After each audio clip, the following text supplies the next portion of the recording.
y'idini, y'ubuzima twagiye tuvukiramo, y'imibereho abantu babayemo. Hanyuma tubona umugambi w'Imana n'iby'Imana yakoze ihereza abantu isi n'ibindi byinshi bigiye bitandukanye. Tubona abantu bagiye basenga mu isezerano rya kera ko basengaga kugira ngo Imana yintervene cyangwa se igaragare muri predicament life, ubuzima bwabo bwari buri mu ngorane, buri mu bibazo, mu burwayi, ubugumba, Imana tukabona igenda yigaragaza. Hanyuma kandi tubona ko umugambi w'Imana ku muntu kwari ukugira ngo itange Yesu, uko tumaze igihe tubivuga, atari mu gusenga gusa, ahubwo mu nyigisho zose tubona ko umugambi w'Imana ku muntu kuva kera kwari uguhabwa Kristo, kugira ngo umuntu abe yuzuye, abe ari umuntu ufite byose bimwemerera kugendera mu mugambi w'Imana, cyangwa se kuba icyo Imana yagambiriye kuva kera isi itararemwa. So reka twihute kandi dutangirire aho twasoreje nimugoroba. Turi kwinjira mu isezerano rishya, twinjiyeho mu isezerano rishya, tubona icyo Imana yakoze muri Kristo Yesu. Ariko n'ubundi ndasubira inyuma mu isezerano rishya ritangira actually mu bitabo by'ubutumwa bwiza, ibyo tuzi nka annexe cyangwa se inyongera y'isezerano rya kera, Kristo atangira kwigisha. Reka ariho dusubira gatoya kugira ngo tugire ibintu dusobanukirwa, hanyuma Imana iraza kutugirira neza aho turi buze kugereza. Ndabizi ko uri we ufite icyo wize kandi ufite icyo umenye kubw'Umwuka Wera. Isezerano rishya ritangira, ryatangiye itorero rivuka, ariko mbere y'uko rivuka Kristo atangira kwigisha, aho ni muri Matayo, atangira kwigisha, yatangiye yigisha abwira abantu kwihana, ababwira repentance, metanoia mu kigiriki, kwihana cyangwa se guhindura intekerezo. Bivuga ngo hari ukuntu batekerezaga Imana bitari byo, bari bafite perspective ku Mana itari yo, hari ukuntu babonaga Imana bitari byo. So kwihana rero ni uguhindura intekerezo, ni guhindura intekerezo zabo uko bari basanzwe bazi Imana, kugira ngo Imana ibereke uburyo bwayo bw'ukuri aba ari bwo bakurikira. Niyo mpamvu birivuga ngo ni mwihane mwizere ubutumwa bwiza, mwihane mwizere ubutumwa bwiza. Mu magambo Yesu yavuze, yaravuze mwihane mwizere ubutumwa bwiza. So ni ingenzi cyane ko abantu bihana bakizera ubutumwa bw'Imana, aribwo bwitwa ubutumwa bwiza bwa Yesu Kristo. Hanyuma mu bitabo ngira ngo tuganireho hano gatoya, reka tujye mu gitabo cya Luka. Ni nyuma y'uko abigishwa ba Yesu bamaze guhamagarwa, batangira kugendana nawe. Nyuma yo kugendana nawe, batangira kujya bagirana ibiganiro kuko bari bamaranye igihe. Nyuma baza kumubwira ko bashaka ko abigisha gusenga, ngo yari avuye gusenga. Ni muri Luka 11 uhereye ku murongo wawo wa mbere, batwereka Yesu ngo avuye gusenga. Hanyuma ngo baramwitegereza, baramubwira ngo abigishe gusenga nk'uko Yohana nawe yigishije intumwa ze gusenga. Ngo gusenga barabyigaga, ariko bagatangazwa nuko Yesu bamaranye igihe atarabigisha gusenga, kandi bafite amakuru ko Yohana we yigishije intumwa ze uko basenga. So Bibiliya igaragaza ko yatangiye kubigisha gusenga, ariko account ya Luka ntabwo igaragaza iri sengesho nk'uko rigaragara muri Matayo. Iyi account ya Luka impamvu nayigiyeho nuko ifite message iri strong cyane. Uvuye muri iryo sengesho ugakomeza hasi uhereye ku murongo wa 5, yari amaze kubabwira ibijyanye no gusenga. Arababwira ngo nimujya musenga, mujye muvuga ngo Data wa twese uri mu ijuru, izina ryawe ryubahwe, ubwami bwawe buze. Hanyuma ibyo ushaka bikorwe mu isi, muri ya account ntago birimo, muri ya account ya Luka. Ariko akomeza ababwira nyine rya sengesho, ibyo kurya byacu by'uyu munsi, tubabarira ibicumuro. Hanyuma ageze hepfo ku murongo wa 5, ababwira ikintu gikomeye gisobanura cyangwa se gisubiza ibyo bari bamubwiye, kuko bigaragara ko uko Yohana yigishije abigishwa be, niko yahereyeho abigisha, ababwira ibijyanye n'amasengesho. Kuko yahise aca umugani cyangwa se ababwira inkuru ku murongo wa 5, arababwira ngo ninde muri mwe ufite inshuti wayisanga mu gicuku akayibwira ati inshuti yanjye nzimanira imitsima 3 kuko inshuti yanjye impingutseho ivuye mu rugendo none nkaba ntafite icyo nyizimanira. Uwo muntu uwo mu nzu akamusubiza ati windushya namaze kugarira ndaryamye n'abana banjye nabo nuko sinshoboye kubyuka ngo nyiguhe. Yesu arimo aratangara ababwira ngo hari umuntu waba ufite inshuti ye niyo yayisanga yaryamye akayibwira ngo kingura umpe imitsima 3 mbonye umushyitsi, ngo hanyuma iyo nshuti ikamubwira ngo nugariye naryamye wimbyutsa. Already aramwumvise ariko aramubwiye ngo naryamye n'abana banjye baryamye ntawe uri buze kugukingurira. Arabwira ngo ninde ufite inshuti imeze gutyo.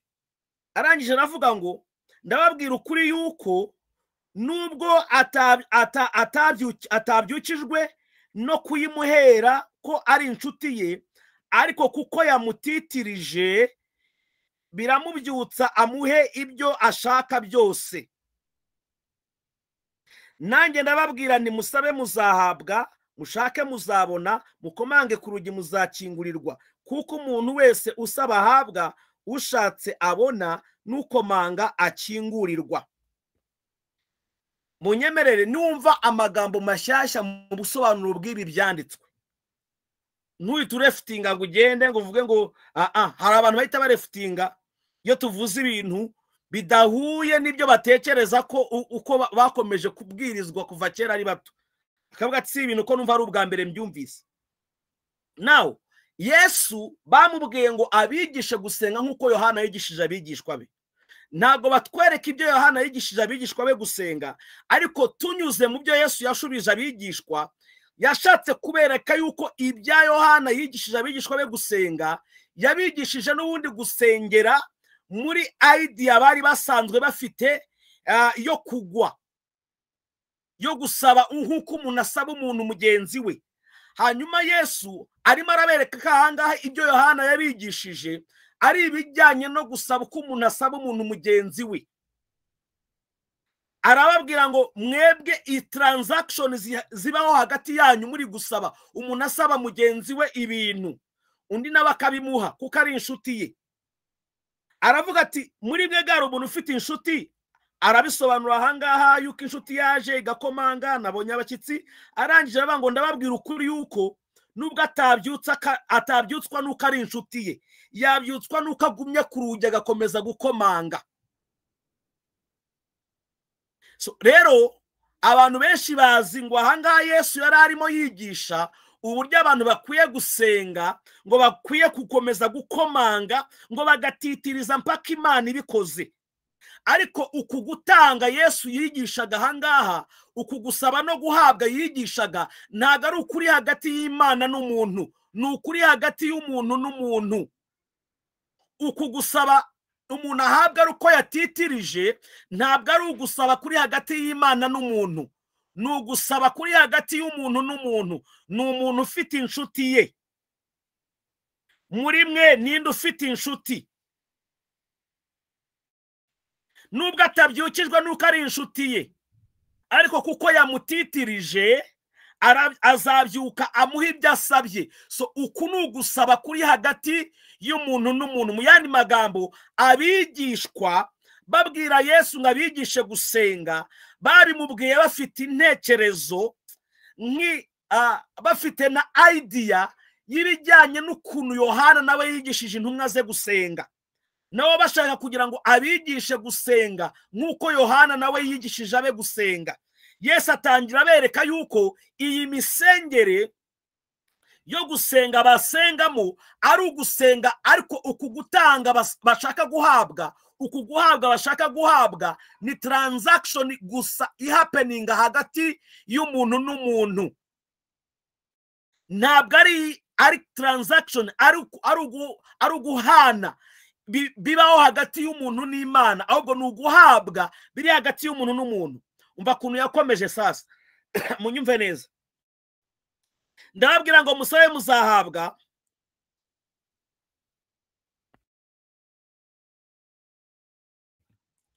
musabe muzahabwa, aha, mushake muzabona, mukomange ku rugi muzakingurirwa. Aracyababwira hagati y'umuntu n'umuntu, arimo arababwira ngo ku bijyanye n'ibyo mutekereza ko mbigisha mukwiye gusaba, ibyo ngibyo muzabisabe bagenzi banyu hagati yanyu. Umuntu abisabe mugenzi we azabimuha, nakomanga ku rugi akarugumaho azabona ibyo arimo gusaba. Arimo arabereka ko ari transaction ziba hagati y'abantu n'abantu. I am sorry to say this, ko abantu benshi bazi ko kugusaba no guhabwa ari hagati y'umuntu n'Imana, uku gukomanga ugakingurirwa ari hagati y'umuntu n'Imana. Ariko Yesu abanje gusobanura atangiriye ruguru, agaragaza ko ari inshuti igiye kureba inshuti ye. Aravuga ati rero mwebwe gusenga mushaka ko mbigisha ni uku kuri hagati y'abantu n'abantu Yohana yigishije inshuti ze, abigishwa be. Ariko ibi ni ibisanzwe, nimusaba muzahabwa. Ni ibintu biri hagati yanyu namwe, nimujya gukora muzaronka, nimujya gucuruza muzunguka. Nibyo arimo kubabwira, musabe muzahabwa. Umva kuntu yavuze, ahita agaragaza ko ari ibintu already bibaho. Umurongo waho wa 10, kuko umuntu wese usaba ahabwa. You see, kuko umuntu wese usaba agira gute? Ahabwa. Mwebwe gusenga muri gushaka ko mbigisha ni ibijyanye no gusaba, ariko bisanzwe biba hagati y'umuntu n'undi. Iyo umuntu asabye kuko usaba wese ahabwa, ushatse abona. Usaba wese arahabwa, ushatse arabona. Utangiye iduka agacuruza arunguka. Arimo arabwira gusenga mushaka ko mbigisha ntabwo ariko gukwiriye kwigishwa, kuko ubishatse arabibona, ndetse n'ukomanze arakingurirwa. Arimo arabereka ko nta nzugi zikinze hagati y'umuntu n'umuntu, bisanzwe bibaho.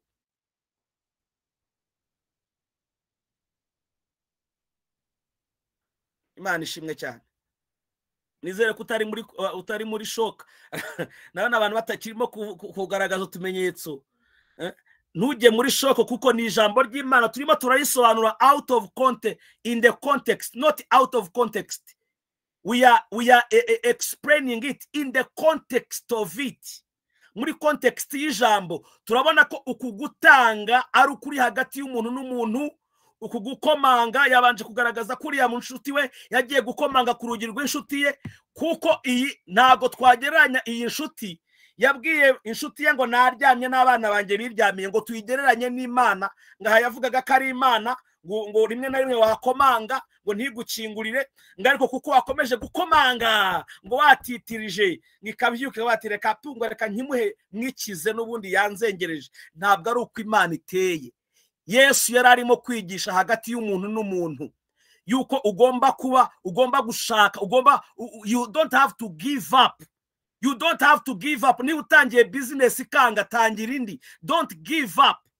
At the end of the day it will work out. Niba urimo kwiga bikanga, shyiramo imbaraga, komeza wige, bizakunda. Yesu arimo aragaragaza ibibaho hagati y'umuntu n'umuntu. Kuko ukomanga akingurirwa, usabye ahabwa. Yabibigishije ashingiye ku ntekerezo zabo. Nababwiye ejo bundi yuko Yesu yabonaga ibiri mu ntekerezo z'abantu.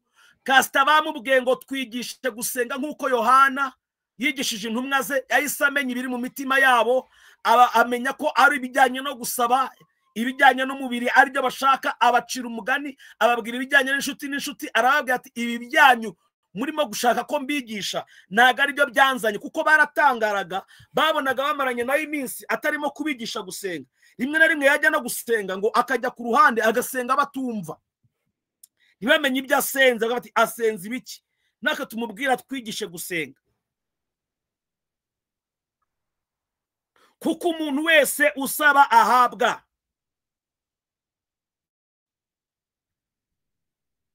hari abantu bari ahangaha mwakoze za application murasaba murahabwa, uko niko guhabwa Yesu yavugaga. Ushatse abona, hari ibyo washatse urabibona. Ushatse ukomanza kingurirwa. Yari arimo avuga ibya hano. Noneho reka mbereke ukuntu yahise akomeza, noneho akabereka icyo Imana itanga. Oh my God. Yahise akomeza agaragaza icyo Imana ryo itanga. Murongo wa 11, mbese ninde muri mwe, akomeje kubahereza ingero, umwana yamusaba umutsima akamuha ibuye, cyangwa ifi akamuha inzoka. 12, cyangwa yamusaba igi akamuha sikoropiyo. None ko muzi guha abana banyu ibyiza kandi muri babi. So avuze ko gutanga ibyiza no mu muntu birimo. Umuntu nubwo ari mubi, yavuze ko ari mubi, ataruka ari kuvuga yuko ari mubi nko kumushinja ibyaha. Yavuze ko ari mubi agereranije n'ubwiza bw'Imana, agereranije n'uwo yagereranyaga nawe hangaha. Aravuga ngo muri babe ariko muzi gutanga ibyiza. Bivuga ngo umuntu ashobora kuguhereza ibyiza. Ko muzi gutanga ibyiza, muzi guha abana banyu ibyiza. Umva kuntu yavuze, so mu ijuru ntazarushaho rwose guha umwuka wera abamumusabye.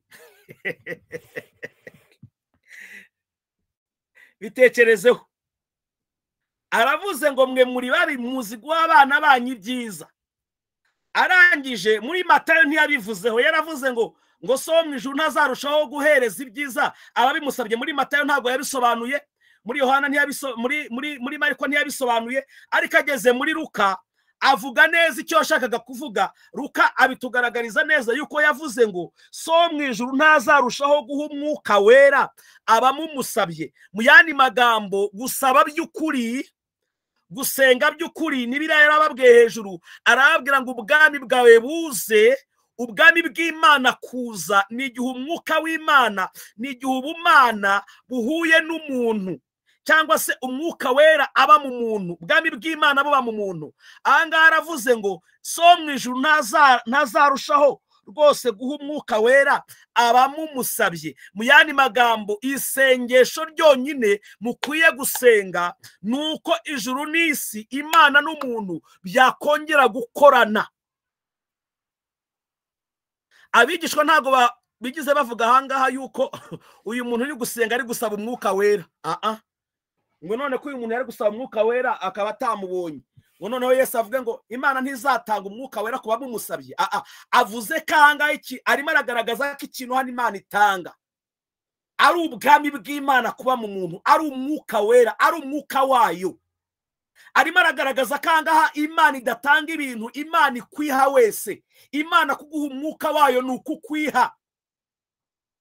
Arimo aragaragaza ko muri remu z'abantu, muri remu z'abantu ibyo bashoboye gutanga ni ibintu. Nubisaba uzabihabwa, nubishaka uzabibona, nukomanga kuri za ofisi bazagukingurira. Ariko hari ikindi kintu gitangwa n'Imana umuntu adashobora gutanga, ni umwuka wayo. Imana yo tuyisabye, Imana yo tuyisabye ntabwo iduhereza ibintu, iratwiha. Haleluya. Imana ntabwo iguhereza ibintu, irakwiha. Ntazarushaho guha umwuka wera abamumusabye. Mu yandi magambo arimo arababwira ngo ikintu mukwiye gusaba cyonyine, niba mushaka ko mbigisha gusenga, mukwiye gusaba ngo ubumana bube muri mwebwe. Niwo mugambi w'Imana, namwe niko mukwiye gusaba. Ibyo bindi mwazananye byo gusaba ibindi bisanzwe, mugende mu bisaba, abantu barabifite. Nimusaba muzabihabwa, nimukomanga bazabakingurira, niba nanga muzakomeze mukomange. Umuganda aravuga ngo muremere ko muremere, mukomeze mukomange. Dufite abantu benshi bagiye bakomeza gukomanga mpaka byemeye, bakamubwira bati nta kazi ufite hano, ejo akajya ahandi. Bamubwira ngo nawe ntago akajya ahandi mpaka bakinguye urugi. Yesu arimo arababwira ko ibyo ngibyo atari by'Imana itanga, ahubwo izaha umwuka wera. Iyo wayisabye irakwihereza.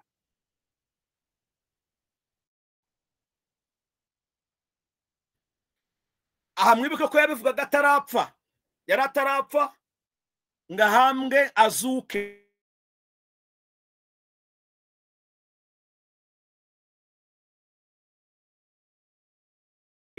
Niyo mpamvu kuba ari uganga se ubu bumana bube available ku muntu wese ubukeneye, wumvise ubutumwa bwiza akifuza kwakira. Bibiliya ivuga gutya, reka dusome leko sharabado salamando vrabara. Ese koko ni umwuka wera Imana itanga? Kubera iki ari witanga? Abakorinto ba mbere 2 duhere ku murongo w'9 aravuga ngo ariko nk'uko byanditswe ngo iby'ijisho ritigeze kureba n'iby'ugutwi kutigeze kumva ibitigeze kwinjira mu mutima w'umuntu, ibyo byose Imana yabyiteguriye abayikunda. Ntabwo nshobora kubabwira bihagije uburyo uyu murongo ukoreshwa nabi, usobanurwa nabi. Ngibyo ugutwi kutumvise, ngingi iby'amaso atarabona ngo nibyo Imana yaguteguriye, imodoka itaratwarwaho n'abandi, inzu itarubakwaho n'abandi bantu, business. Reka nkubwire nta kintu na kimwe amaso atarabona kuri iyi si. Icyo wibwira kutarabona abandi barakibonye. Rero ntago ari byo Bibiliya yavugaga. Ibi by'amaso atarabona, ibyo ugutwi kutarumva, ibitarigeze byinjira mu mutima w'umuntu. Umva ku murongo wa 10 wavuze, uravuze ngo ariko Imana yabiduhishurishije umwuka wayo. Oh haleluya! Uyu mwuka w'Imana ni uhishura ibyo amatwi atigeze kumva. Maleto zikarama. Ariko se ko ntangiye kuzamuka cyane kandi calm down. Haleluya, haleluya, haleluya. Uyu mwuka w'Imana ni uhishura ibyo amatwi atigeze kumva, ibyo amaso atarabona, bitarinjira mu bitekerezo by'umuntu. Biravuze ngo Imana yabiduhishurishije umwuka wayo, kuko umwuka arondora byose ndetse n'amayoberane y'Imana. 11 mbese ninde mu bantu wamenya iby'undi atekereza keretse umwuka wa wundi umurimo? N'iby'Imana niko biri, ntawabimenya keretse umwuka wayo. Now listen, 12 ariko twebwe Doni Saleva ntitwahawe ku mwuka w'iyi si. Uyu mwuka w'isi ni wa mwuka utamenya iby'Imana ngo ntiwamenya iby'Imana, ngo ahubwo twahawe uwo mwuka uva ku Mana. Twahawe uwo mwuka uva ku Mana kugira ngo tumenye iby'Imana yaduhereye ubuntu. Haleluya! Kugira ngo tumenye iby'Imana yaduhereye ubuntu. So iby'amaso atarabona n'iby'amatwi atarumva, ibitarinjira mu ntekerezo z'abantu, ni ibihe? N'iby'Imana yaduhishurishije umwuka wayo.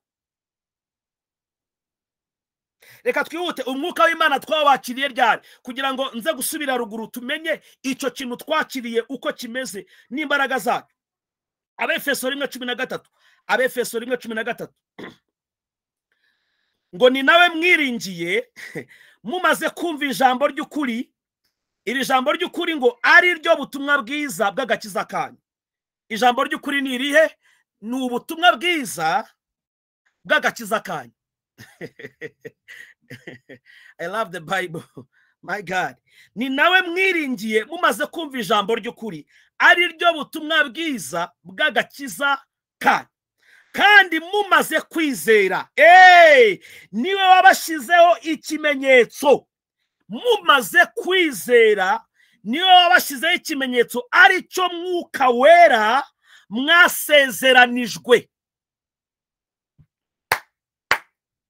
Haleluya! Umwuka wera niryo sezerano ry'Imana ku isi. umwuka wera niryo sezerano ry'Imana ku isi.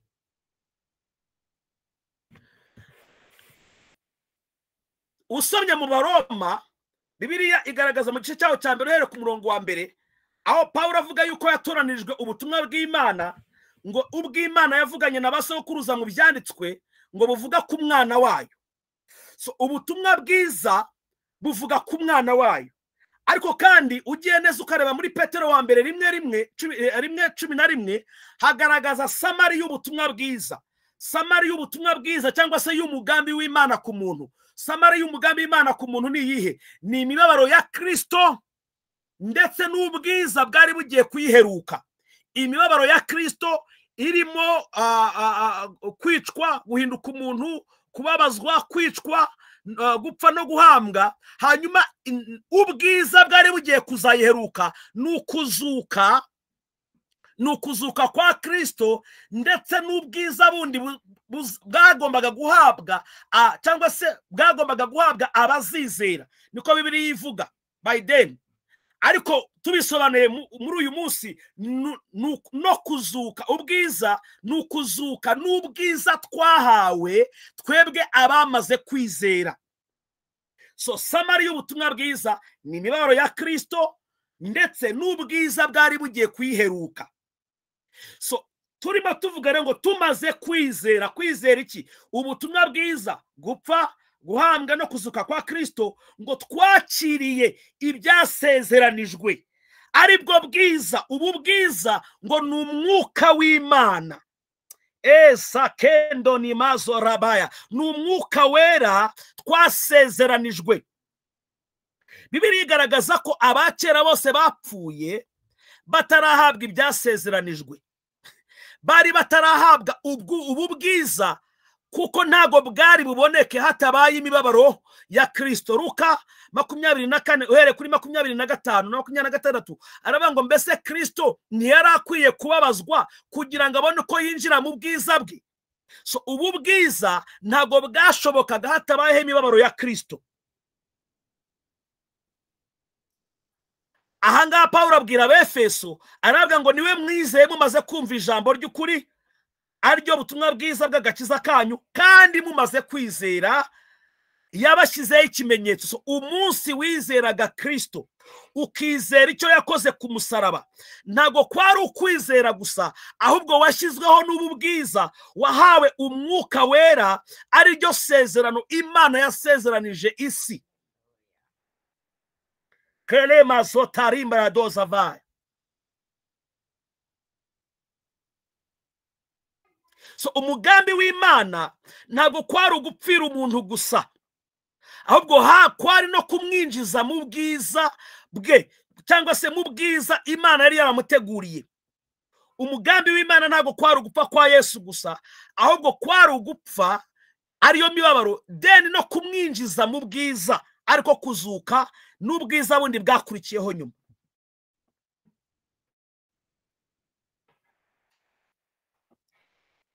Haleluya. Twahavuze muri Petero wa mbere 1:11 barondora igihe cyari cyo, ibimenyetso byacyo byerekanwaga n'umwuka wa Kristo wari uri muri bo, agahamya imibabaro ya Kristo itari yaba, n'ubwiza bw'uburyo bwinshi bwari bugiye kwiheruka.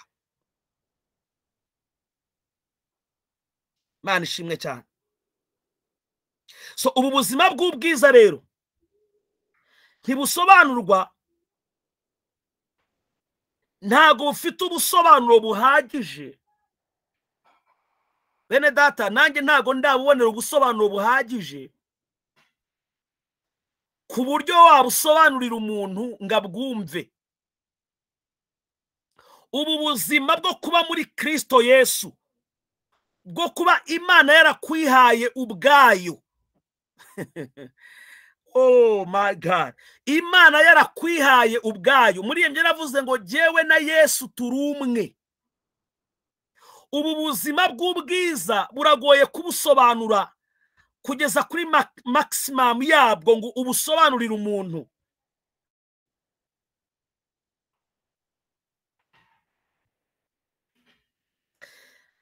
Rimwe mbere yuko Yesu apfa, habayeho inama kwicarana n'abigishwa be barimo baganira, nuko Petero amubaza amagambo akomeye kuko yari atarapfa. Bagendanaga nawe, bari barasize ibyabo baramukurikira. Mbibutse ko hari ikiganiro ndi hafi gusohora, ntabwo ndagisohora, kigaragaza gisobanura ese Yesu igihe yavugaga ngo umuntu nashaka kunkurikira yiyange yikorera umusaraba, yashakaga kuvuga iki? Ntabwo ndagisohora, nigisohoka ndakwinginze uzacyumve, harimo amagambo aryoshye cyane. Niho nanasobanuye iri jambo mu buryo bwimbitse, aho Yesu yabazaga Petero, aho Petero yabazaga Yesu kuri 27 Matayo 19, maze Petero aramubaza ati, dore twebwe ko twasize byose tukagukurikira, none tuzamera dute? Ntabwo ndibuze kubivugaho ibijyanye no gusiga byose, kuko nabisobanuye muri icyo kiganiro, nsobanura uburyo gusiga byose kwabo ntabwo kwari ukureka akazi, ntabwo kwari ukureka imiryango yabo, oya, ahubwo gusiga byose nuko bahinduye priorite kuba bigishwa. Kuba bigishwa bahinduye priorite y'ubuzima bwabo, bakomeje gukora imirimo yabo, bakomeza gukora inshingano z'ingo zabo, ariko kuba bigishwa babigira priorite. Hanyuma Yesu ngo agiye kumusubiza, wibuke yari atarapfa, kandi umugambi ko ari kugira ngo apfe kugira ngo abinjize mu bwiza, amusubiza amagambo akomeye. Umva kuntu yamubwiye. Yesu aramusubiza ati, ndababwira yuko mwebwe abankurikiye mu gihe cyo guhindura byose kuba bishya, ubwo umwana w'umuntu azicara ku ntebe y'icyubahiro cye, namwe muzicara ku ntebe 12, mucira imiryango 12 y'Abisiraheli imanza. Hari aho Yesu yabahamagaye yabasanze ku nyanja, arababwira ngo nimunkurikire, nzabagira abarobyi b'abantu, nzabagira abarobyi b'abantu. Aha Petero amubajije ngo uzaduha iki? Aramubwira ngo igihe kizagera, igihe kizagera. Turi ku murongo wa reka nsubirayo marebe. Okay, turi ku murongo wa 28. Mwebwe abankurikiye mu gihe cyo guhindura byose ngo bibe bishya, mu gihe cyo guhindura byose ngo bibe bishya, mu gihe cyo guhindura byose ngo bibe bishya. Wumva icyo gihe ari iki? Already turi muri icyo gihe, turi muri icyo gihe cyo guhindura byose ngo bibe bishya. Ubwo umwana w'umuntu azicara ku ntebe y'icyubahiro cye. Yesu yamaze kwicara ku ntebe y'icyubahiro cye, cyangwa ntago ayiriho, ngo amaze kuzuka yicara iburyo bw'Imana. Already yamaze kwicara. Namwe muzicara ku ntebe 12, mucira imiryango 12 y'Abisiraheli imanza. Icyo yabasezeranije mbere cyo kubahindura abarobyi b'abantu nicyo asubiyemo mu yandi magambo, akoresheje iyindi vocabulary. Ivuga butumwa, guhindurwa umurobyi w'abantu, guhinduka umubwiriza butumwa, Imana kukwizeza ubu butumwa bwayo ukabujyanira abantu, nicyo bita kwicara ku ntebe ugacira imiryango 12 y'Abisiraheli imanza. Mwibuke impamvu yavuze imiryango 12, nuko yari atarapfa, kandi Yesu ntago yagombaga kwica amategeko. Bari barahanuye kazazira Abisiraheli. Rero niyo mpamvu yabwiye na wa mudamu ngo ntabwo nafata ibiryo by'abana ngo mbihe ingurube. Yakoreraga mu mategeko hagati mu Bisiraheli. Gucira imiryango 12 y'Abisiraheli imanza nivuga butumwa. Iyo tubwiriza icyo Kristo yakoze, tuba turimo duca imanza. Nicyo Yesu yabasezeranije, muzahinduka ababwiriza butumwa.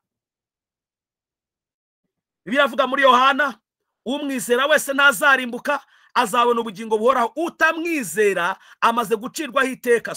Niryari ibyo bibaho? Iyo abantu babwirije ubutumwa, bamwe barizera abandi bakarejectinga. Imanza zirimo ziracibwa uyu munsi. Ari abantu bategereje ngo hazabaho ibiteleviziyo binini, mukomeze mutegereze, ngo hazaba ibiteleviziyo binini, ngo tujye ku murongo, ngo bajye bavuga ngo ninde ukurikiye Emma, kuri hagarara aho ngaho batwereke ubuzima bwe, ngo hanyuma ngo ibyo wakoze byose ngo bijye ku mugaragaro.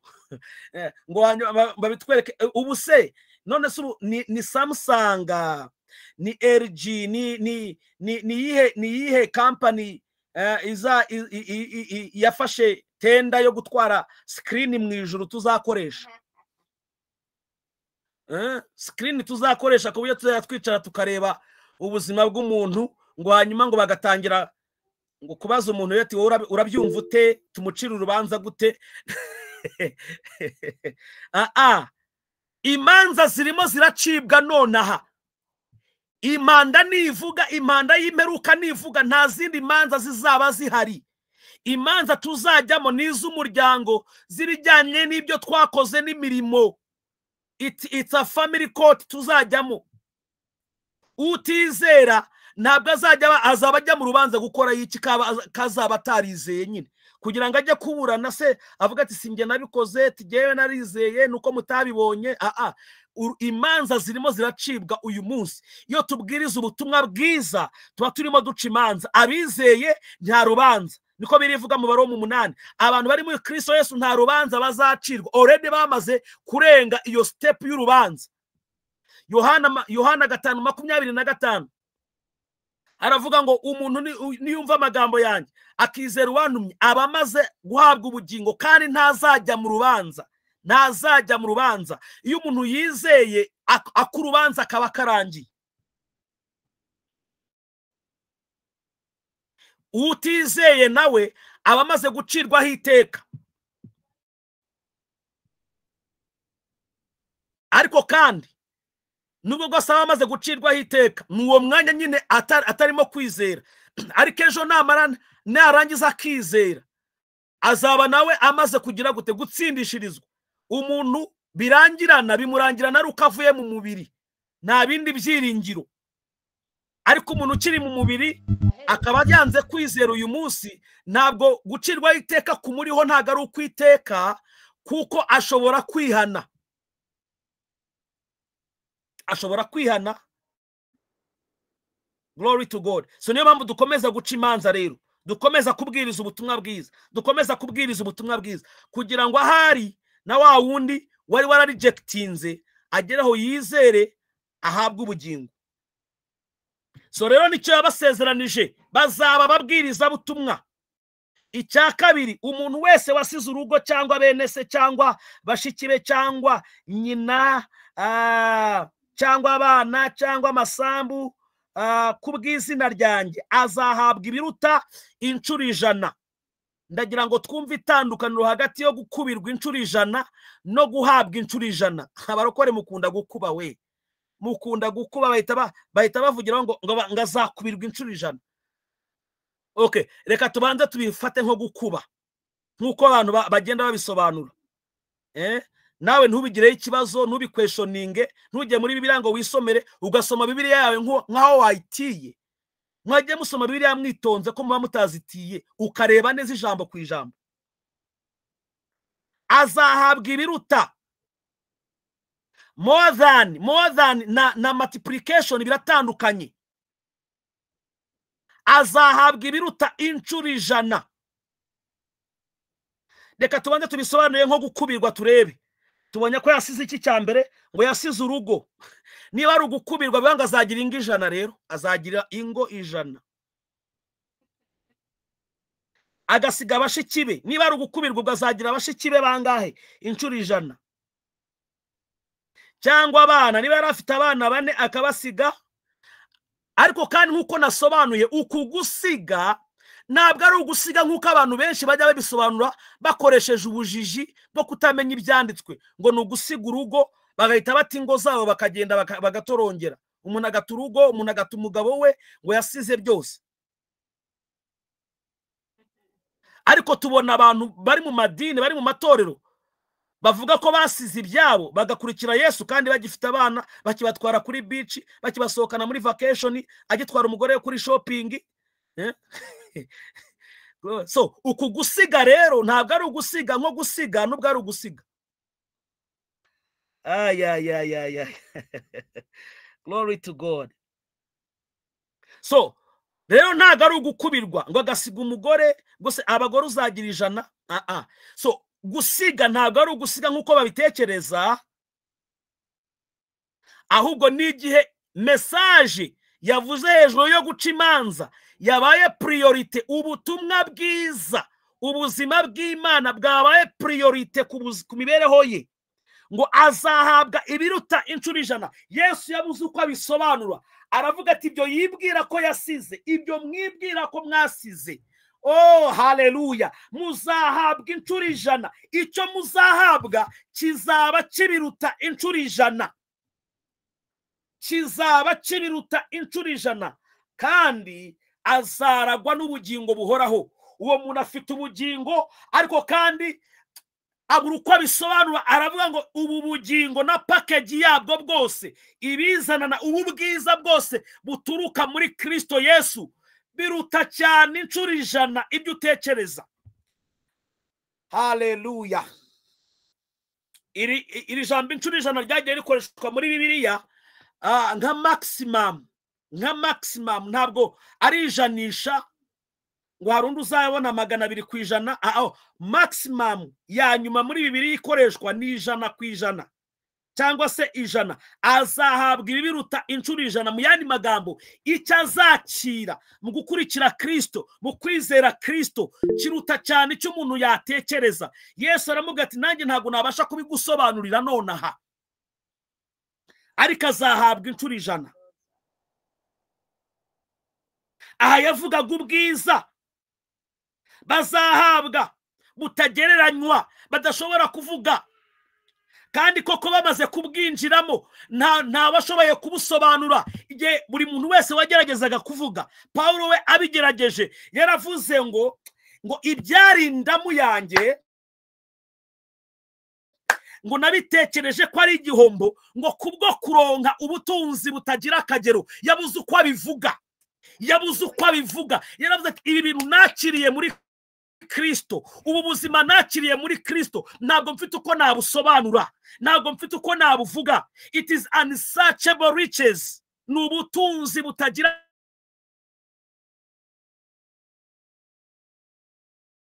akagero. So muri make arimo arabwira Petero, arimo aramubwira ngo urimo uribarishwa ngo tuzabona iki, tuzahabwa iki, nuko utarakira ubu bwiza. Numara kubwakira ntabwo uzaba ufite ibyo kuvuga, ntabwo uzaba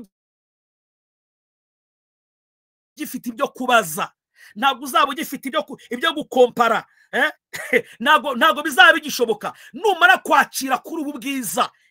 Haleluya. Ntabwo uzongera kubaza, ntabwo uzongera kuvuga ngo hari ibyo ngo tuzamera dute, ngo bizagenda bite. Ibuka ko mind zabo zari zaranze guhinduka uwo mwanya.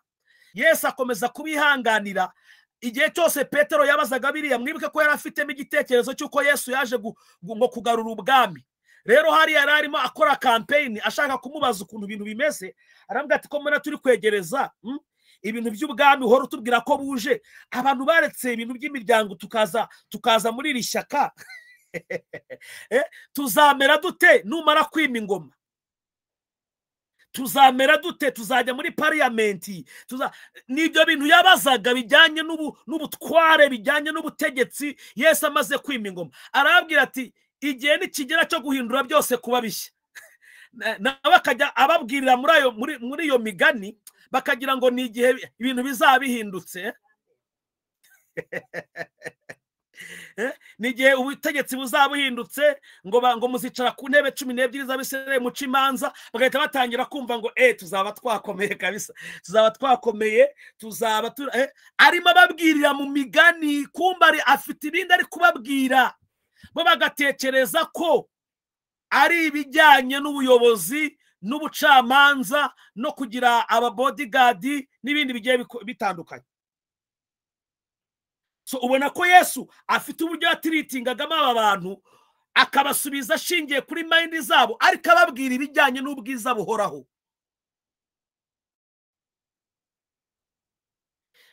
Niyo mpamvu amaze gupfa benshi babaye disappointed.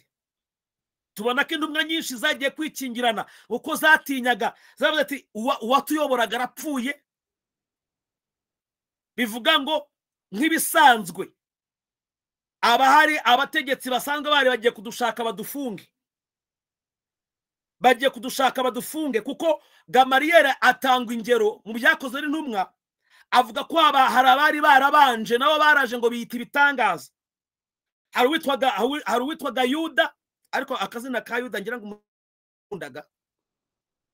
Hari uwitwaga Yuda ngo yaraje ngakurikirwa n'abantu nka 200, ngo yita igitangaza, ngo ariko apfuye bose baratatana.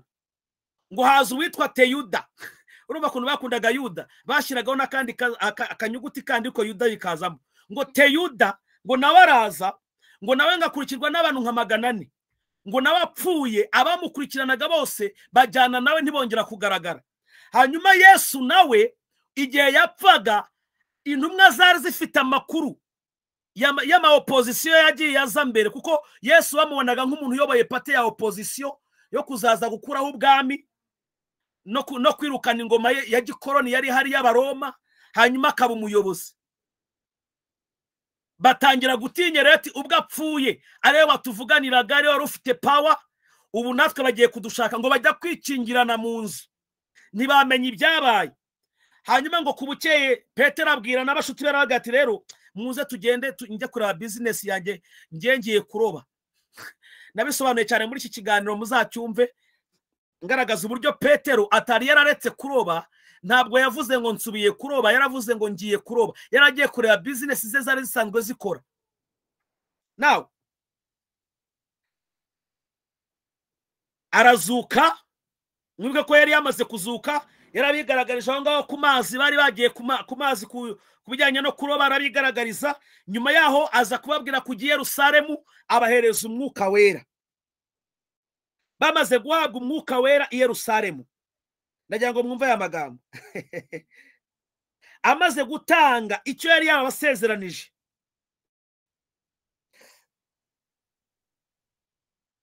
icyabaye kiratangaje. Amaze kubahereza icyo yababwiraga mu magambo batazi icyo ari cyo,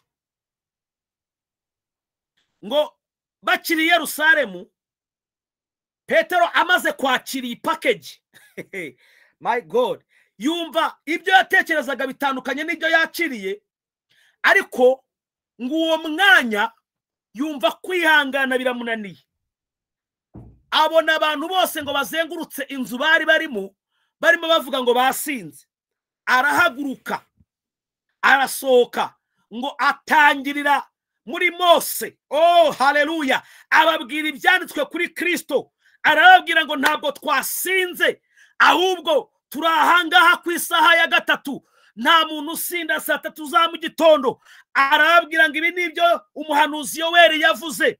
Haleluya! Atangira mu bahanuzi, arazagera kuri Kristo, ngarangije kuvuga ngo baramwitegereza, ngo ayo magambo bacumita mu mutima, ngo baramubaza ngo dukora iki? Arababwira ngo nimwihane, buri muntu mwese muri mwe abatizwe, ngo namwe muzahabwa iyi mpano, namwe muzakira kuri iyi mpano. Ngo uwo mwanya 3,000 birihana. Kuva uwo munsi batangira ivugabutumwa. Ndakubwiza ukuri, ahantu Petero yanyuraga, ahantu Petero yabagari, ibitangaza n'ibimenyetso bigakoreka. Rimwe ngo yahagurukije ikirema ku irembo ryitwa Ryiza, ngo we na Yohana barangije ngo babata hagati, ngo barimo babaza imbaraga bakoresheje. Barababwira ngo nirihe zina, nizihe mbaraga, byagenze bite? Ngo nuko batangira kwisobanura. Nabwo batangirira muri Mose, ngo batangira kubabwira ibyabaye. Barababwira ngo ibi mubona rero byabaye ntabwo ari twe twabikoze, ahubwo wa wundi Yesu mwishe mukamubamba niwe wakoze ibi ngibi. Nicyo gitumye uwari ikirema ubu ngubu ahagaze. Ngo baramwitegereza bagira ubwoba, ngo batangira kubwirana amabanga, ngo bongorerana. Baravuga bati aba bantu ntitubazi saba kwa runaka, ko batize, ko batagiye mu mashuri, ko barimo basobanura ibintu neza, ko bavuga ibyanditswe nkaho babyize, ko tutababonye mu mashuri yacu, ko tutababonye muri Bible school. Abenshi nacyo batuziza. Orempe we, abenshi nicyo batuziza, ntago batubonye muri za Bible school zabo. Frederico, bakuziza ko batakubonye muri Bible school zabo. Batangazwa n'ukuntu utangirira muri Mose, ngo barabitegereza baravuga aba bantu uko batize, ngo barangira ngo bibuka yuko bagendanye na Yesu, bibuka ko yabatrayininze, bibuka ko yabahaye icy'agaciro, ngo nuko baravuga. Gamariyeli niko kubagira inama, arababwira ati aba bagabo, yewe ikintu mbabonyeho, Teyuda yaraje aragenda, Yuda araza aragenda, ariko aba bagabo we na bonere ndetse na master wabo maze gupfa, aho kugira ngo batatane barimo barushaho kuba benshi, aravuga ngo mubitondere mutaba muri kurwanya Imana mutabizi. Imana ishimwe cyane. Hallelujah, glory to God. Hallelujah. Ni mumbwire mwa bantu b'Imana mwe, murumva Petero yari bwongere kubona umwanya wo kubaza ngo tuzamera dute? Petero yari kongera kubaza ngo tuzamera dute? Yari kongera kubaza ngo uzaduhemba iki? Uhereyeho batangiriye ministry ukageza aho bagiye bapfa bishwe n'akarengane, nta hantu na hamwe bongera kubaza Yesu ngo tuzamera dute, ngo uzaduha iki. Yesu yari arimo amusubiza amubwira ngo Petero, urimo urambaza kuko ubwiza butaraza, ariko ubu bwiza nibumara kuza ntago nshobora kubugusobanurira nonaha. Hari byinshi nakababwira ariko ntashobora kubabwira. Iyo utarahishurirwa Kristo nibwo ugifite ibibazo, ngo none se ngo ubuse ngo iby'akazi se byo ngo ntitukwiye kubisengera, ngo iby'umugabo se byo ntitukwiye kubisengera, iby'amafaranga se byo ntibikenewe ahangaha ku isi. Erega turi mu mubiri, ntabwo urahishurirwa ubu bwiza. Ubu bwiza numara kubuhishurirwa ntabwo uzongera kubaza that kind of question.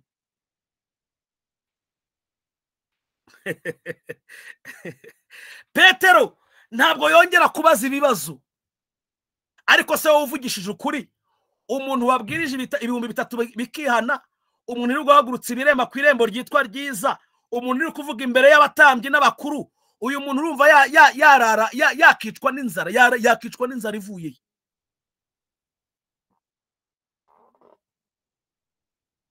Umutima we yamaze kuwushyira ku bwami bw'Imana, nibwo ariho. Petero kugeza aho bashatse kumwica arababwira ati ntago mbyanze, ariko ntimumbambe nk'umwami wanjye. Yaramwihakanye inshuro 3 mbere, yavuze ngo ntago muzi sindanamubonaho. Bagiye kumwica none habizi ko bari bunamwice, aravuga ati ntago mbyanze, ariko ntimubikore nk'uko mwabikoze umwami wanjye, jewe muncurike.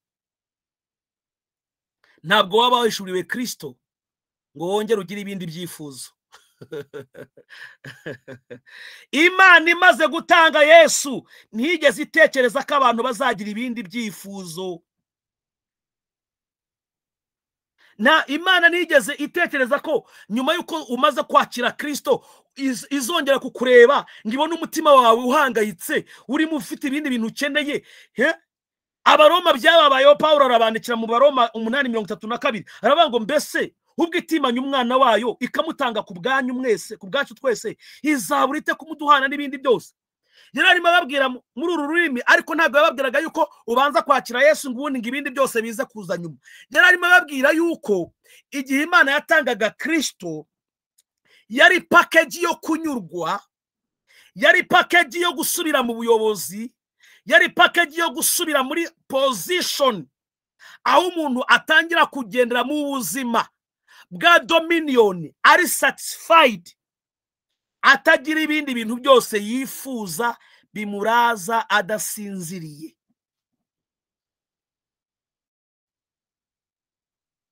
This means he restored the authority of a man over all things. Pawulo akomeza kwigisha avuga kuri ubu bwiza, avuga ko twuzuriye muri we, ntabwo ukiri igice. Bibiliya avuga ngo umwana w'umuntu yaje gushaka icyari cyarabuze, what was lost. Hari icyatuburagaho ngo twuzure, twari twaraguye tudashyikira ubwiza bw'Imana. Amaze kukiduhereza icyo, dushyikira ubwiza bw'Imana, duhabwa ubwiza. Bakolosayi 2:9 uravuga ngo nyamara muri we niho hari ukuzura k'ubumana.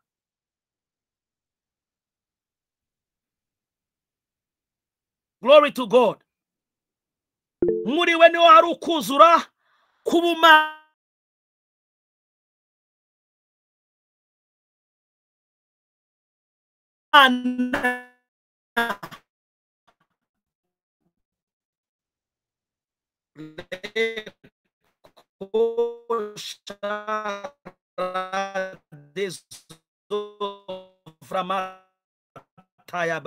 reka dufate nk'umunota umwe tuvuge faction yinjira mu buzima bw'abantu. Zeko paradiza enino sharenda gesuta.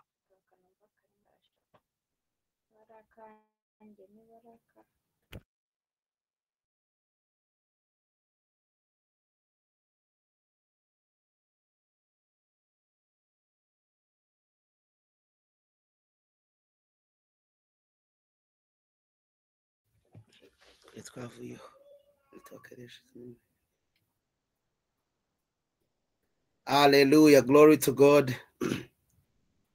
Amen, amen, hallelujah. Nari mvuze ngo hari ikintu numva kirimo kuba mu isi y'umwuka. Abantu mu munota umwe bavuge nko mu ndimi mu izina rya Yesu. Something is happening. Sakondari adashele adisa parari masba. Santi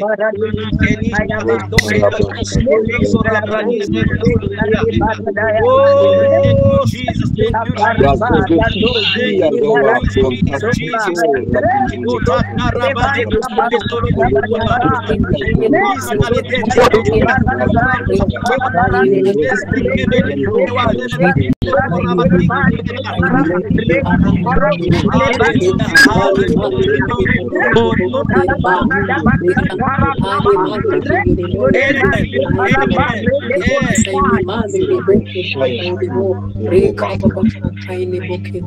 Hallelujah. Glory to God. Nyamara muri we ni naho hari ukuzura k'ubumana kose mu buryo bw'umubiri. Barimo baravuga muri Kristo ngo kandi mwuzuriye muri we, ari we mutwe w'ubutware bwose n'ubushobozi bwose. Mwuzuriye muri we. Ndi hano kubwira umuntu nkurikiye ngo wamaze kuzurira muri Kristo. Ubu bwiza twahawe bwatumye twuzura. Nta kikuburaho. Sani wa doba. Nta kikuburaho. You are complete in him. Ngo kandi uwo wuzuriyemo niwe mutwe w'ubushobozi bwose n'ubutware bwose. Hallelujah. He is the head of every power and every principalities. Niwe mbaraga ziri hejuru ya byose. Izi mbaraga zinaniza abantu, izi mbaraga zituma abantu batsindwa, ngo uwo wuzuriye muri we ari hejuru yabyo.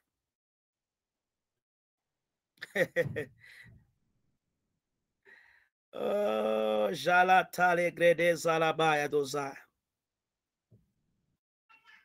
Icyakuragaho Imana yamaze kukigushyiraho, kukigushyiramo already. Uruzuye, urashyitse. Urashyitse. Tubona mu isezerano rishya ari abantu bakomeje gusaba ariko basaba nabi, ariko bigaragaza ko batari bakijijwe. Yakobo yabanditseho aravuga muri Yakobo 4:3 na abantu batari bakijijwe ko yatangiye ababaza ngo mbese muri mwege intambara ziva hehe, agaragaza uburyo bari abizera ariko bishe mu bandi, bari abantu batizera batazi iby'ubwiza bw'Imana n'ibya Kristo neza. Aravuga ngo murasaba ntimuhabwe, ngo murasaba ntimuhabwe kuko musaba nabi. Gusaba nabi ni ukuhe? Mushaka kubyayisha irari ryanyu ribi. Byani magambo musaba musunitswe n'irari. Nanjye ngira imodoka, nanjye mbyara umwana, nanjye nkora ubukwe bambone. Birabaye we, birabaye amagambo ashize ivuga we, birabaye. Abakurogaga bari hehe? Abakuroze bazaza mu bukwe bwawe. Mufite amarari. Mufite amarari. Murasaba ariko nibyo musaba bisabisha amarari. Ntimuramenya already icyo Imana itanga ntacyo muzi. Nibyo musaba bisabisha amarari, niyo mpamvu mutabibona kuko mushaka kubyayisha irari ryanyu.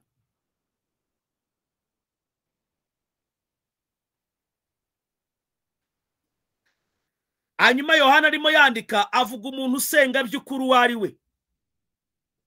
Umuntu urimo gusenga by'ukuri mu isezerano rishya. Ese uyu umuntu asenga agomba gusenga ate? Umuntu usenga by'ukuri akwiye gusenga gute? Kuko uyu nguyu usenze nabi avuze ko ari gusengera mu irari, niyo mpamvu n'ibyo asenze ntabyo ahabwa. Yani magambo usenze ibitariyo, niyo mpamvu no guhabwa ntabyo uhawe, ni nkaho utasenze. Yohana mu rwandiko yanditse rwa mbere 5:14 aravuga ngo kandi iki nicyo kidutera gutinyuka imbere ye. Yari amaze kuvuga iby'ubuhamya bw'Imana, aravuga ngo ubwo twemera iby'abantu bahamya, iby'Imana ihamya birabiruta. Avuga ko iby'Imana ihamya ari uko yaduhaye ubugingo buhoraho, arimo yemeza icyo Imana yahereje abantu.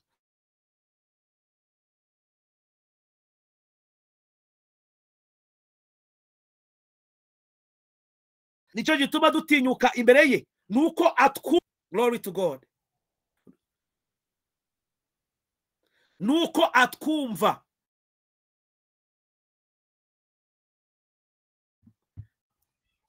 Glory to God. Aravuga ngo nuko atwumva iyo dusabye ikintu nk'uko ashaka.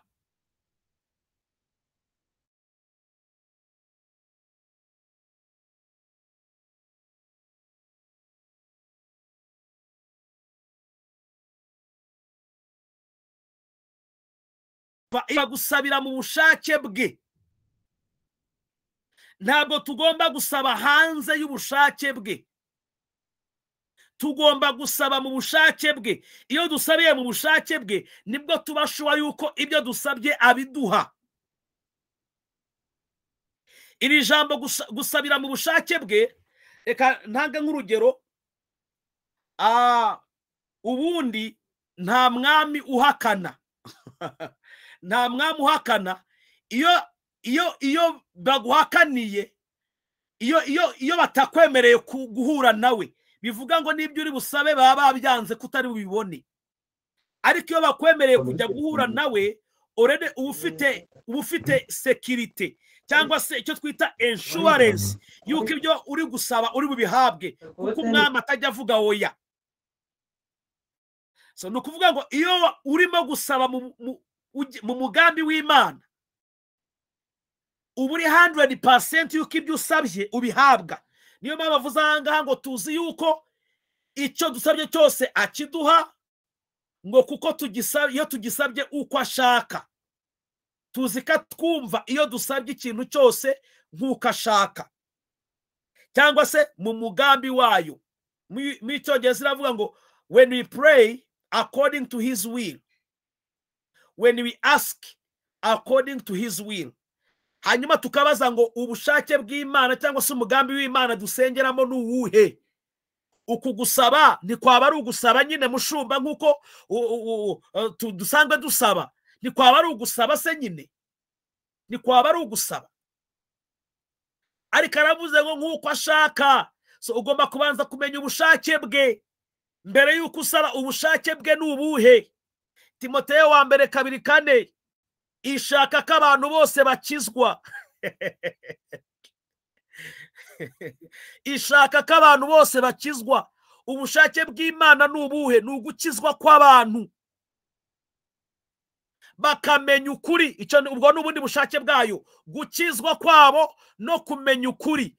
Igihe cyose usenze ugasaba, ibyo usaba bifitanye isano no gukizwa kw'abantu, ibyo usaba bifitanye isano no gukura kw'abantu mu kumenya ukuri muri ako gakiza bakiriye, urimo urasaba, urimo urasenga mu bushake bw'Imana.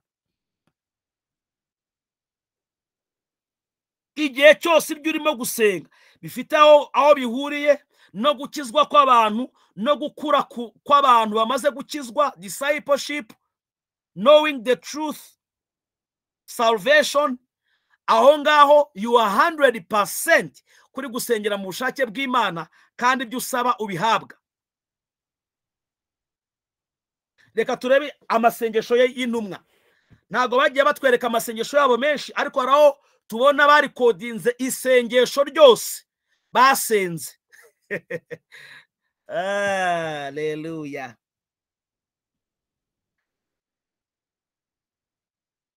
Ibyakozwe n'intumwa igice cyaho cya 4 umurongo wa 23 dusome kugeza kuri 31.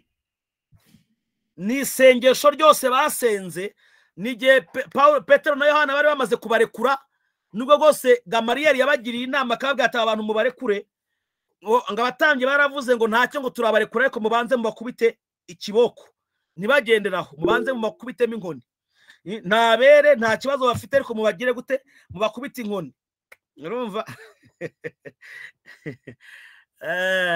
My God, my God.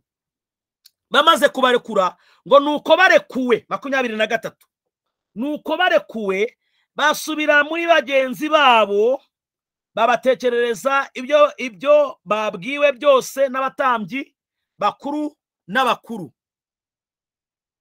Nabo babyumvise bavuga ijwi rirenga n'umutima umwe, babwira Imana bati, aha barimo barasenga, databuja, ni wowe waremye ijuru n'isi n'inyanja n'ibirimo byose, kandi wavugiye mu kanwa ka sogokuruza Dawidi umugaragu wawe, ubivugisha umwuka wera ngo niki gitumye abanyamahanga bagira imidugararo n'abantu bagatekereza iby'ubusa. 26. abami bamwe 26, ariko ntabwo yari irimo mu isengesho, tukomeje isengesho ahangaha. Abami bo mu isi bateje urugamba n'abakuru bateraniye hamwe kurwanya Uwiteka n'uwo yasize. Kandi koko Herode na Ponsiyo Pilato hamwe n'abanyamahanga n'imiryango y'Abisiraheli bateraniye muri uyu murwa kurwanya umugaragu wawe wera Yesu uwo wasize, ngo basohoze ibyo ukuboko kwawe n'ubwenge bwawe byategetse mbere byose bitari byaba. Kandi none Mwami Imana, urabona ko bari gusenga, kandi none Mwami Imana, reba ibikangisho byabo, uhe abagaragu bawe kuvuga ijambo ryawe bashize amanga rwose. Basabye iki? Basabye iki? Bavuze ko bapfa, they should die by force by fire. Ntago bavuze ngo bapfe, baravuze ngo Mwami Imana, kandi none Mwami Imana, reba ibikangisho byabo, uha abagaragu bawe kuvuga ijambo ryawe bashize amanga. Uha abagaragu bawe kuvuga ijambo ryawe bashize amanga rwose. 30. ngo ukiramburira ukuboko kwawe kugira ngo gukize, gukore n'ibimenyetso n'ibitangaza mu izina ry'umugaragu wawe wera Yesu. Biraba ngo bamaze gusenga, urabona ko basengaga, bamaze gusenga aho bari bateraniye haba umushyitsi, bose buzuzwa umwuka wera, barangije bavuga ijambo ry'Imana bashize amanga. Bavuga ijambo ry'Imana bashize amanga. Amasengesho yabo gihe bahuraga, basengaga basaba Imana ngo bahe gushira amanga, bashobore kuvuga ijambo ryayo, nubwo amenya ashinyitse, nubwo abayuda babarwanya, nubwo leta yabahagurukiye, ariko bakomeze kuvuga ijambo bashize amanga, ngo bamara gusenga ngo bakuzuzwa umwuka wera, and they go back to work. My God, my God.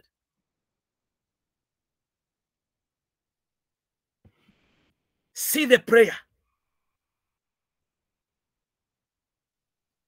Abo ni abigishwa basenga, bamaze kuba intumwa basengeraga gushira amanga.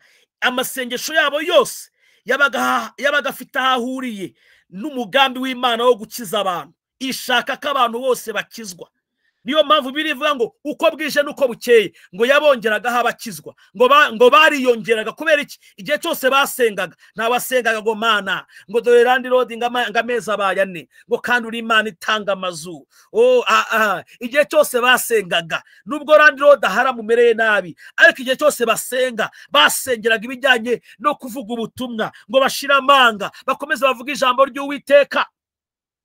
Ntabwo bitaga kuba barwanya, ntibitaga kuba bavuze ngo nibize, ntibitaga kuba bavuze ngo nabaswa ababakubitaga, kuko ngo babakubise kiboko, ngo basohoka banezerewe. They rejoiced kuko barenganirijwe Kristo, ngo baranezerwa, bajya kuri bene wabo bababwira ibyabaye, barangije barongera barasenga. Aho basenze ngo bongera saliba, ngo bongera kuzuzwa. Imana ishimwe cyane, ngo bongera kuzuzwa, barongera kandi bajya kuvuga ijambo ry'Imana bashize amanga. My God. Ukibaza, in our generation, what went wrong? What happened? What happened? Aho abantu bamara ijoro ryose ndacagagura imigozi y'umwanzi, imigozi yaboshye basogokuruza ijoro ryose. What went wrong? Ko ibyanditswe tubifite imbere yacu, dufite urugero rw'abatubanjirije, itorero rya Kristo ryabanje, ko nawe ibintu bitari biboroheye, nkuko bavuga ngo bo rwose bo ntago byari biboroheye, bahoraga mu manza za buri munsi, ariko ngo bavayo, ngo basenga, bakongera bakuzuzwa umwuka wera, bakaba charged kongera kujya kuvuga ubutumwa bwiza bashize amanga. Amasengesho yabo was within the circle of the will of God, of salvation plan of God.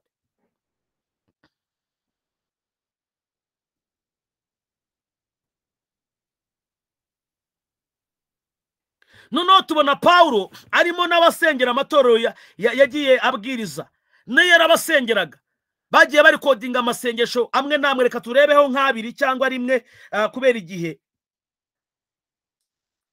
Intumwa Paulo asengera itorero, ntabwo yigeze ababwira ngo isezerano ry'umunsi, ngo uyu munsi ngo bigende gutya, ngo uyu munsi ngo ngabanze ngo bakorwe n'isoni imbere yawe. Intumwa Paulo sibyo yavuze, kandi yarabasengeraga.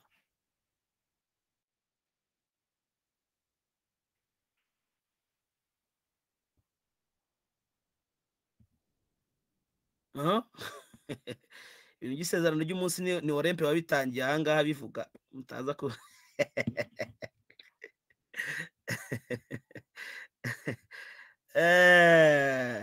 my God. Now reka dusome mu Efeso 1 duhere ku murongo wa 15. Nicyo gituma nanjye maze kumva uburyo mwizera umwami Yesu mugakunda abera bose, mbashimira Imana urudaca, nkabasabira uko nsenze. So Paulo avuze yuko ashima Imana kubwira itorero, ashima Imana kubwabo. Kubera iki? Ashima Imana icyambere kubwo kwizera kwabo, ndetse no mu gukunda abera bose, urukundo bafite.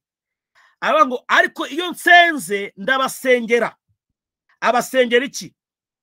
Ngo kugira ngo 12, kugira ngo Imana y'umwami wacu Yesu Kristo, ariyo data wa twese w'icyubahiro, ibaho umwuka w'ubwenge no guhishurirwa bitume muyimenya. Paulo arimo arasengera aba bantu, amaze kuvuga ko bamaze kwizera, ngo bamaze gukizwa. Hanyuma turabona hano amasengesho ya Paulo yo azingiye kugukura, kukumenya ukuri. Twabonye umugambi w'Imana n'uwuhe, ishaka ko abantu bose bakizwa, hanyuma bakamenya ukuri. Ahangaha Paulo yandikiye abantu bamaze gukizwa, avuze ko akirimo kubasengera.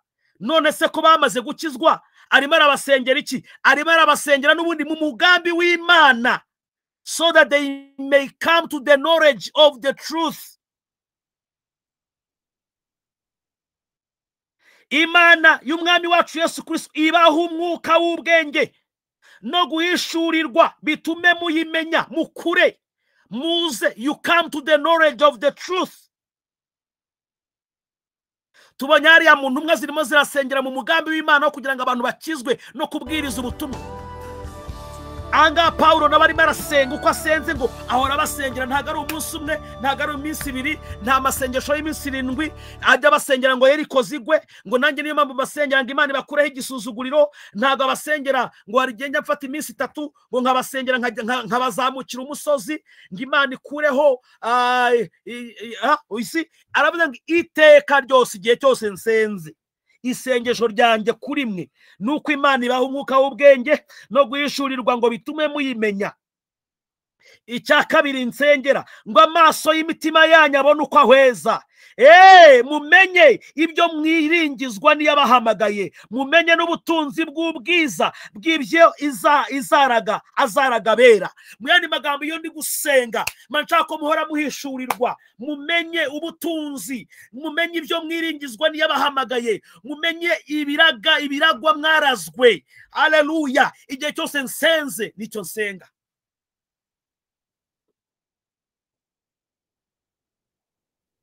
19 mumenye n'ubwinshi bw'imbaraga zayo butagira akagero, izo iha twebwe abizeye nk'uko imbaraga z'ububasha bwayo bukomeye ziri. Arimo arababwira ibintu abasengera. 20 izo yakoreye muri Kristo Yesu ubwo yamuzuraga mu bapfuye ikamwicaza iburyo bwayo ahantu ho mu ijuru. 21 imushyize hejuru y'ubutware bwose. Urabona arimo arababwira yuko yazuye Kristo ikamwicaza hejuru y'ubutware bwose. Arimo arababwira ngo ndabasengera kugira ngo mubisobanukirwe, mumenye ko mutakiri abantu bakurikirwa na za karande. Aho Kristo yicaye niho mwicaye. So mukumenya aho Kristo ari, mukumenya imbaraga z'Imana, mu gusobanukirwa icyo Imana yakoze, nibwo namwe muzisobanukirwa.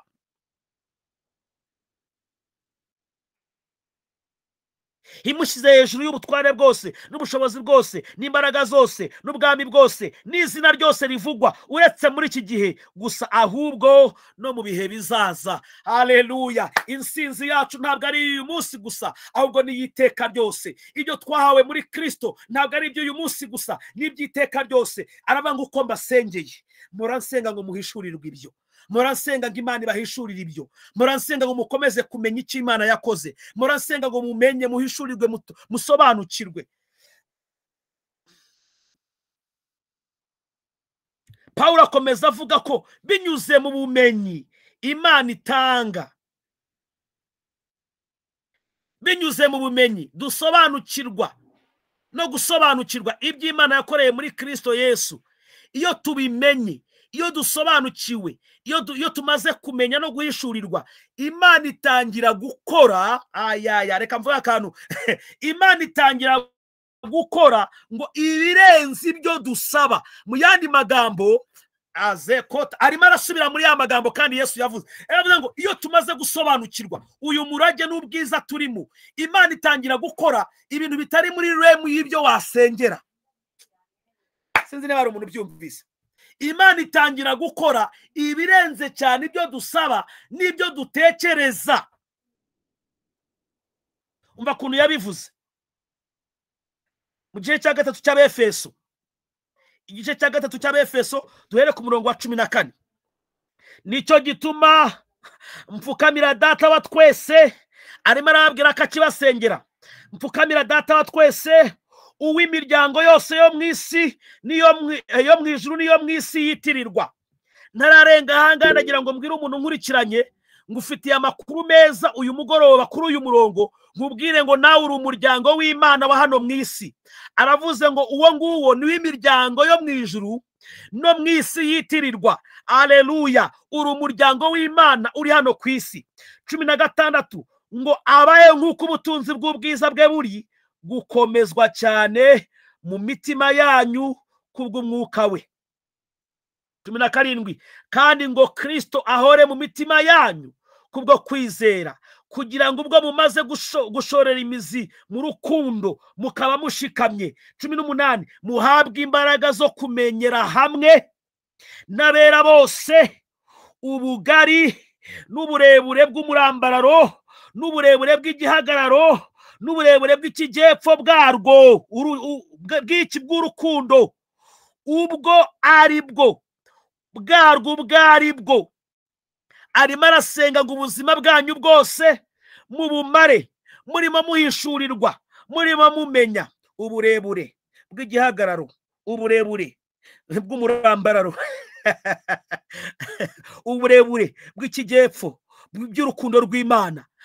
Nibyo Pawulo asenga ngo abantu bakomeze guhishurirwa uko bwije n'uko bukeye, ujye ubyuka ubona urukundo rw'Imana. Oh my God, what a life, what a life, what a life. Esa kene wa dola zalando. Haleluya! Sakia zimandosha.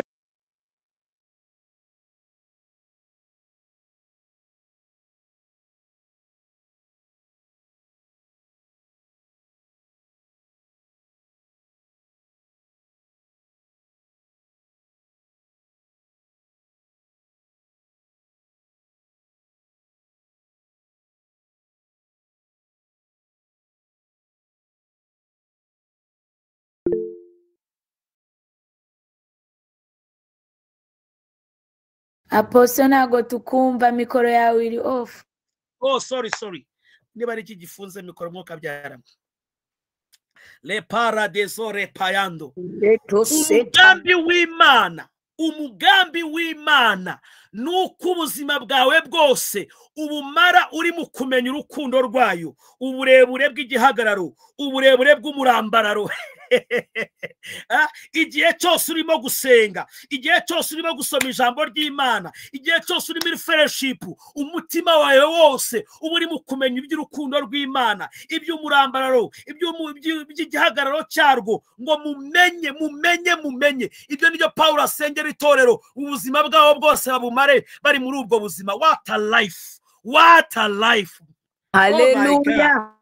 Teleta remazo kemando. Letos tekere mando frabai. Twe tumaze gutangira gusobanukirwa iby'ubwo buzima, tumaze gutangira kumenya ibyo guhishurirwa iby'iyi mibereho yo muri Kristo Yesu. Bene data reka mabwire, life is so sweet. Bamwe ibitotsi twabivuyeho. Hari abantu bajya banyandikira za saa 10 z'ijoro bakambwira ati mushumba uryama ryari. Hari abantu baranga tuziranye, njya kubana nkabana nabo byarabafashe, byarabokamye. Utangira gusenga ukumva nushaka kurekeraho, winjira muri Bibiliya ukumva ntiwavayo. Uwo mwanya w'amatiku wo gusenga ngo Imana yotsa abanzi wawubona ryari? Njyewe simperuka, ntabwo nibuka igihe mperuka kubwira Imana ngo impa amafaranga, ngo Mana aca inzira ngaho zitari, ngo ndire, ngo mbwira Imana ngo gira icyo ukora. Ntabwo mbyibuka, ntabwo mperuka igihe naherukiye gusenga isengesho rimeze gutyo. Ntabwo mbyibuka. I don't remember. Nuko nzi ko byigeze kuba ariko simbyibuka. Oh sharanizo paria gadala malando zaria ezazegoba azanitoba. Imana ishaka that fellowship, iyo fellowship yawe ya buri munsi, iyo fellowship yo kumenya urukundo rwayo. Ndeba hirya, ndeba hino, urukundo rurangose. Esayinda magosa tarebaria evelemasia kodaba. Hallelujah. Ubuzima utaganiriza umuntu ngabwumve, ntago wamubwira ngabwumve kugeza igihe abutestinze akabwumva, agahita arekeraho gutangira kubaza ibibazo nk'ibyamataye, ngo Mana we, ngo twaraye amajoro, ngo twaraye mu butayu, ngo indirimbo twakuririmbiye, ngo Mana amaturo twatanze. Ibyo urabivuga kuko utarahishurirwa. Ntabwo waba warahishuriye ngo utangire kwishyuza iby'amaturo n'icyacumi. Ntabwo waba warahishuriye ngo uri kwishyuza Imana ngo nahanaguye ubutere mu rusengero, ngo none umugabo wanjye ari he, ngo bambwiye ko nimbuhanagura ngo Imana izampa umugabo. Ntiwaba warahuye na Kristo ngo ujye muri ayo matiku. Ibyo byose, that kind of prayer, ni amasengesho y'abantu baguye, ni amasengesho yaguye kubera ko abantu batari bahura na Kristo. Umara inyota ngo ubuzima bwawe utangire kubumara. Ujye bati ukwezi kwarangiye, njye nsigaye ngerigiye nkatangira kubona za message z'abantu biwacu ngo ku kwezi ngo twinjiyemo ngo kuzaba kudasanzwe, ngo aya mezi yose yashize ngo yakubereye mabi, ngo ariko yasigaye ngo nayo gitangaza. Kandi nari yatangira nayo batubwiye ko azaba meza, nayo igihe yatangiraga izo message nizo baduhaye.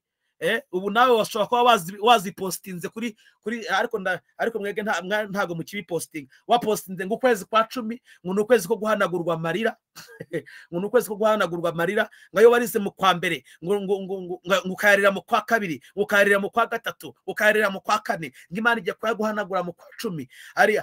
Hari n'ukuntu Bibiliya hari amatariki agenda ahura cyane muri Bibiliya. Ugasanga hari ahantu bavuga ngo umunsi wa mbere w'ukwezi kwa 10, niba ari muri Hagayi, niba ari hehe, ngo ku munsi wa mbere ngo ukwezi kwa 10, ngo amasengesho niba ngo mwasenze ngo ibiki, bagahita babihuza. Hari n'ahandi mu kuvavuga ngo ku kwezi ngo kuzabere ngo imfura ngo y'amezi. Mwoka byaramwe. That is nonsense. Ntago umuntu uri muri ubu buzima aba akibuka iby'amatariki. ngiye amatariki ngo twinjiye mu kwezi ngo ni divine month, ngo this is the divine month, ngo hari ibintu bizaza. Ubuzima bwacu ntago buditamininga ku mezi, ukwezi kuhe, umunsi runaka, ngo uku ni ukwa karindwi, ngo karindwi ngo ni umubare w'Imana, uku ni ukwa gatatu ngo ni Trinity, ngo ntago ubuzima bwacu buditaminingwa n'ibyo ngibyo. Twinjiye mu munsi mushyashya, iki gitondo twinjiyemo cy'umuzuko, ni umunsi Uwiteka yakoze tugomba kunezererwamo. Dawidi yarawuhanuye aravuga ngo this is the day that the Lord has made, we are in that day. Bene data, turi muri wa munsi, turi muri wa mwaka Uwiteka yagiriyemo imbabazi. Imyaka yacu ntabwo ihinduka ngo winjiye muri uyu mwaka ngo 2000, najyaga mbikora kera nanjye, ngo 2000 ngo na 5 ngo 2005 ngufashe kabiri ngo ateranyeho 5 ngo bibyara 7 ngo 7 ivuga umwuzuro w'Imana. No, turi mu mwaka Uwiteka agiriyemo imbabazi. Haleluya, shale dozireba.